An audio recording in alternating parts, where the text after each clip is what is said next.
Shalom. Hari ini kita akan menemukan kitab Kisah Para Rasul pasal 27. Teksnya ayat 1 sampai 20. Sudah dibagi dua paragraf. Paragraf yang pertama ayat 1 sampai 8. Paulus berangkat ke Italia dengan beberapa orang tahanan lain. Mereka telah datang sampai pelabuhan Indah. Paragraf yang kedua ayat 9 sampai 20.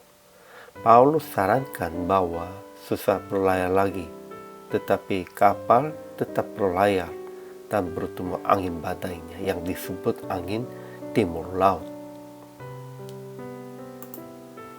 Kesimpulan hari ini, sesudah selesai pengadilan di Kaisarea, Paulus dan beberapa orang tahanan lain diserahkan kepada seorang perwira yang bernama Julius dari pasukan Kaisar.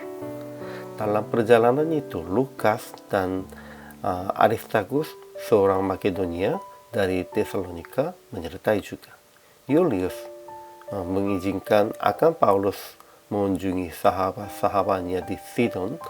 Paulus dan kawan-kawan tiba di Pelabuhan Indah pada waktu puasa, yaitu awal Oktober. Paulus memperingatkan mereka untuk tidak berlayar sebab Roh Kudus telah membiarkan Paulus mengetahui terlebih dahulu bahwa mereka akan kesusahan. Tetapi mereka ingin tinggal di pelabuhan yang lebih besar selama musim dingin, dan perwira pun setuju. Akhirnya dilanda langit ribut dan kapal mereka terhanyut di bawah angin. Ajaran tentang Allahnya. Pertama, Allah memberi hikmat kepada Paulus akan sarankan untuk menghentikan berlayar. Tuhan sudah memperhatikan melalui Paulusnya. Jalan ini tidak boleh lanjutnya. Namun orang-orangnya karena keinginannya diri sendiri tidak mendengar itu. Ajaran tentang manusianya. Pertama, Paulus berangkat berlayar ke Italia dengan beberapa tahanan lain, dan Aristarchus, seorang Makedonia dari Tesalonika, menyertai mereka. Dan Paulus sarankan akan menghentikan layar dari Pelabuhan Indah sebab telah dekat musim angin badai. Kedua, Julius dari pasukan Kaisarnya memperlakukan Paulus dengan lama dan memperbolehkan mengunjungi sahabat-sahabatnya. Tetapi ketika Paulus sarankan tentang layar, lebih percaya jurumudi dan nakoda. Ketiga, orang-orang lebih setuju untuk berlayar terus dan mencoba mencapai kota Phoenix untuk tinggal di situ selama musim dingin.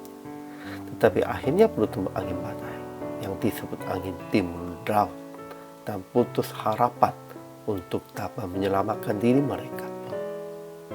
Semua hal ini karena mereka mengambil keputusannya dengan keinginannya diri sendiri. Aplikasi hari ini, pertama, memperlakukan semua orang dengan baik dan dengan harganya.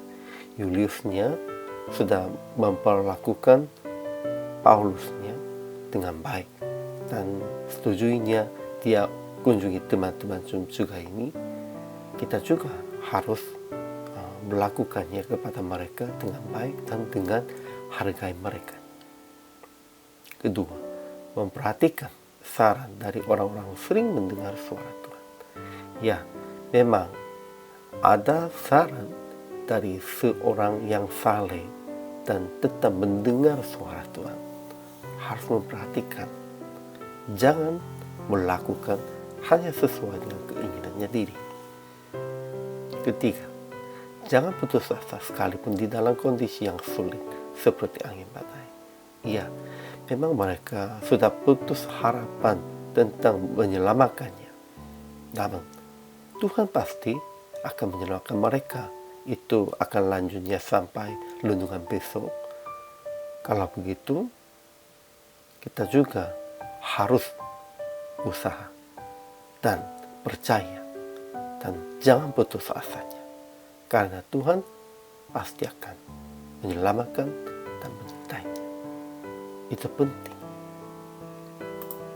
Akhirnya PR praktik hari ini memperhatikan tentang saran dari orang-orang sering mendengar suara Tuhan. Dan jangan putus asa sekalipun di dalam kondisi seperti angin badainya. Kuatkan hati dengan percaya Tuhan menyertai dan menolong Anda. Tuhan pasti akan menyertai dan menolong di dalam kehidupan Anda. Hari ini juga selama melayani, Tuhan Yesus memberkati.